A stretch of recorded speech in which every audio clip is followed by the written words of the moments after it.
Halo semua, kembali lagi dengan saya, Anak Agung Adi Wirya Putra. Dan pada kesempatan kali ini, saya ingin mengajak teman-teman semua untuk mengenal ChatGPT. Nah, jadi ChatGPT ini sebenarnya sudah lama banget ada, mungkin udah dari tahun lalu ya, atau 2 tahun lalu lah. Nah, tapi saya jujur aja baru mengenal ChatGPT ini ya kurang lebih sekitar baru 1 bulanan. Itu pun karena pengaruh dari teman. Jadi diperkenalkan oleh teman, kenapa sih nggak pakai ChatGPT aja? Misalkan kalau ingin misalkan dapat rekomendasi nongkrong atau mungkin rekomendasi kegiatan atau misalkan ya kegiatan-kegiatan yang lainnya. Dari sana saya berpikir itu bukannya kecerdasan buatan ya. Nanti kalau data-data kita gimana kan gitu. Itu alasan kenapa saya dulu itu belum terlalu bisa dibilang belum terlalu sreg lah menggunakan ChatGPT ini. Tapi lama-kelamaan selama kita tidak mengunggah hal-hal yang bersifat privacy, menurut saya mungkin masih sah saja menggunakan ChatGPT ini selama kita gunakan dengan cara yang positif. Nah, maka dari itu sekarang saya ingin mengajak teman-teman semua untuk kita mengenal seperti apa cara kerja dari ChatGPT ini. Nah, ini saya sudah coba kemarin ngulik-ngulik ya, nanya-nanya, misalkan kayak, hmm, misalkan contoh hadiah yang cocok diberikan kepada ibu, misalkan, atau ya rekomendasi tempat wisata di Solo atau rekomendasi tempat wisata di Ubud, misalkan. Nah, itu bisa menggunakan ChatGPT ini. Jadi cara kerja ChatGPT ini sebenarnya hampir mirip dengan Google, tapi bisa dibilang dia lebih to the point kalau misalkan simpelnya kita berpikir ya lebih to the point gitu. Kalau misalkan di Google kan kita search rekomendasi tempat wisata di Ubud gitu misalkan. Nah, dia kan mengeluarkan daftar-daftarnya tapi kita harus buka lagi situs yang menampilkan informasi tersebut. Nah, kalau di ChatGPT ini dia langsung memberikan jawabannya di layar. Nah, ayo kita sekarang coba. Misalkan kita coba apa ya?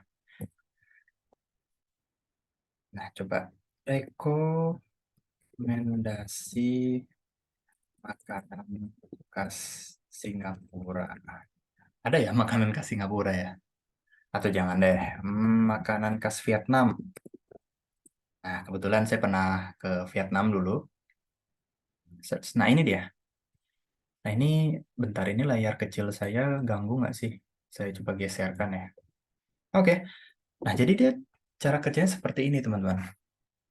Kita tinggal klik aja apa yang mau kita tanya, dan dia akan menampilkan jawaban yang sekiranya dia temukan di situs-situs lain atau di database-database lain dia akan keluarkan. Nah, ini ada makanan ya, ada po, ada banh mi. Nah, ini banh mi saya pernah coba. Kemudian yang lain nih kurang familiar sih, tapi kayaknya pernah lihat juga dulu. Ini makanan-makanan Vietnam dan ya mayoritas dia menggunakan B2 ya untuk dagingnya. Nah, untuk ChatGPT ini sebenarnya bisa juga kita manfaatkan sebagai partner kita dalam menuliskan, mungkin kita ada menjadi konten kreator itu kita bingung mau nulis apa kira-kira. Nah, misalkan contoh, buatkan saya sebuah pantun. Nah, kan saya sebuah pantun. Oke. Nah, ini dia cara kerjanya itu hampir mirip dengan Halo Google itu apa ya namanya? Ya, Halo Google gitu loh. Ya, yang seperti itu. Itu saja pantun untuk anak. Nah, bahkan saya pernah coba untuk menggunakan fitur ini pada pencarian jawaban. Namun, di sini saya ingin garis bawahi bahwa jawaban yang diberikan oleh ChatGPT ini ternyata tidak 100%, bisa dibilang tidak 100% valid dari jawaban yang bereputasi, dari sumber yang bereputasi gitu. Bahkan Saya pernah copy jawaban ini dan saya coba masukkan ke plagiarism checker, itu hasil plagiatnya lumayan tinggi. Maka dari itu untuk teman-teman yang mungkin sudah sering menggunakan ChatGPT ini untuk mencari jawaban soal ulangan atau bahkan dipakai untuk membuat skripsi atau membuat laporan, itu menurut saya kurang rekomendasi ya menggunakan ini. Ya lebih baik tetap kita membaca buku, kita mengkaji jurnal, atau kita ya searching-searching gitu di Google Scholar dan yang lainnya untuk mencari sumber. Atau bisa juga dari perpustakaan kita baca-baca buku. Tapi untuk belajar saat ini nggak apa-apa, kita coba gunakan chat OpenAI ini untuk mencari rekomendasi kira-kira judul skripsi yang bagus seperti apa, kemudian juga eh, bagaimana membuat kalimat-kalimat untuk mencari jawaban yang kita butuhkan. Tapi saya perlu garis bawahi bahwa ini gunakan sebagai referensi aja. Referensi dalam artian bukan referensi untuk kita taruh di hasil kerjaan kita, enggak. Jadi biar kita ada gambaran, misalkan contoh, eh ada soal, misalkan apa yang dimaksud dengan apa yang dimaksud dengan grammar misalkan. Nah, misalkan ada soal seperti itu di ujian kalian. Nah, kita bisa baca grammar adalah bla bla bla bla, tapi ini kan dia tidak menampilkan sumber dari mana dia dapatkan jawaban. Nah, maka dari itu kita tetap baca, oh ternyata grammar itu yang dimaksud grammar adalah ini. Kemudian nanti setelah kita, ya bisa dibilang mungkin sekitar 20% atau 30% udah mulai paham, kita cari. Kita cari di Google, kita cari informasi lebih lengkap, kita cari di jurnal-jurnal dan yang lainnya untuk keperluan citasi nanti. Seperti itu. Jadi ini gunakan sebagai, ya bisa dibilang sebagai dasarnya dulu lah untuk supaya kita dapat bayangan kira-kira apa sih yang dimaksud dengan grammar itu. Nah, di sini kita juga bisa menggunakan rekomendasi judul, sorry, judul skripsi untuk jurusan perairan. Oke, kita coba. Bisa nggak ya? Nah, bisa. Tentu saja. Berikut beberapa rekomendasi judul skripsi untuk jurusan perairan. Nah, ini bisa kita gunakan sebagai referensi. Tapi untuk eksekusi lebih lanjutnya, tetap kita harus diskusikan dengan dosen pembimbing, kemudian juga kita harus kaji dulu penelitian sebelumnya, dan kita harus cocokkan dengan bidang yang kita memang sukai. Misalkan contoh, pengaruh perubahan iklim terhadap ekosistem perairan laut di, misalkan di mana? Di Sleman misalkan, atau di Pantai Depok lah, Pantai Depok di Jogja. Nah, kira-kira cocok nggak sih kalau saya angkat topik skripsi ini? Kemudian ya kita riset, kita cari penelitian sebelumnya, penelitian terdahulu, kemudian juga kita konsultasikan dengan pembimbing. Kalau oke dan judulnya menarik, maka ya bisa kita gunakan, tapi tetap tidak boleh kita gunakan mentah-mentah dari ChatGPT ini. Jadi misalkan contoh, pengaruh perubahan iklim terhadap ekosistem perairan laut di Pantai Depok misalkan, kan seperti itu. Nah, kita harus sesuaikan juga dengan bidang atau batasan-batasan skripsi dari jurusan yang sedang kita tempuh. Karena kan setiap jurusan di universitas itu punya batasannya sendiri ya. Misalkan harus ada standar apa, harus ada standar apa, seperti itu. Ya, yang penting kita bisa dapat bayangan kira-kira, oh untuk perairan kira-kira judul skripsinya seperti ini. Jadi ya kita bisa dapatkan referensi judul untuk nanti kita bisa konsultasikan kepada dosen pembimbing.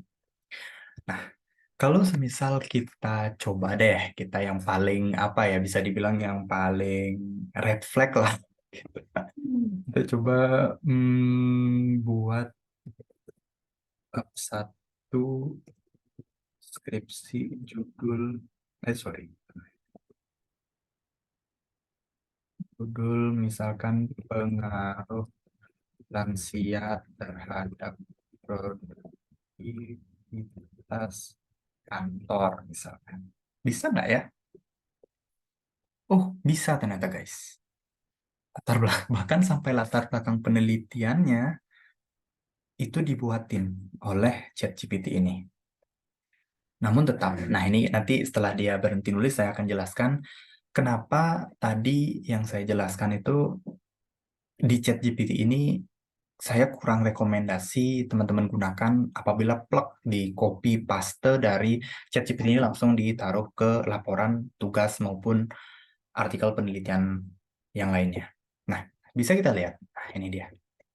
Tadi kan kita coba untuk search buatkan bab 1 skripsi judul pengaruh lansia terhadap produktivitas kantor. Nah, berikut adalah bab 1. Nah, oke. Kita lihat. Memang dia buatkan bab 1 lengkap ya, dari latar belakang, rumusan masalah, tujuan, manfaat, batasan penelitian, sistematika penulisan. Memang dia buatkan, tapi ada beberapa kelemahan yang menurut saya masih kurang pantas digunakan pada sebuah laporan penelitian. Misalkan dari latar belakang penelitian. Nah, mungkin teman-teman ada yang sudah menonton video saya terkait latar belakang penelitian. Nah, itu cara membuat latar belakang. Nah, jadi kita lihat lingkungan kerja modern, bla, bla, bla, bla. Nah, lansia tetap aktif, bla, bla, bla, penting memahami. Nah, saya belum pernah membaca sebuah laporan penelitian di mana latar belakangnya itu hanya 3 paragraf, udah 3 paragraf, pendek-pendek lagi. Ini paling nggak hanya sekitar mungkin setengah halaman aja ya. Belum pernah saya baca latar belakang penelitian sesingkat ini. Nah, di sini juga kita bisa lihat dia untuk citasinya tidak ada, kemudian juga observasi di lapangan juga tidak ada. Nah, ini bisa kita lihat dia juga ada menyambungkan dengan kajian penelitian sebelumnya juga tidak ada. Nah, ini jadi benar-benar singkat sekali hasil yang ditampilkan oleh ChatGPT ini. Nah, mungkin untuk mencari bayangan mungkin bisa, tapi kalau digunakan plug kita kopas ke laporan kita, saya benar-benar tidak merekomendasi dan saya yakin untuk saat ini semua dosen pasti sudah tahu dan sudah bisa membedakan mana mahasiswa yang menggunakan ChatGPT dan mana mahasiswa yang memang dia menuliskan sendiri laporan yang dia kerjakan seperti itu. Nah, kita juga bisa lihat dari rumusan masalahnya. Nah, memang kalau dari rumusan masalahnya memang ditampilkan oleh ChatGPT ini, tapi saya tidak yakin apa yang ditampilkan di sini memang bisa kita kerjakan. Tergantung dengan lokasi penelitian kita nanti.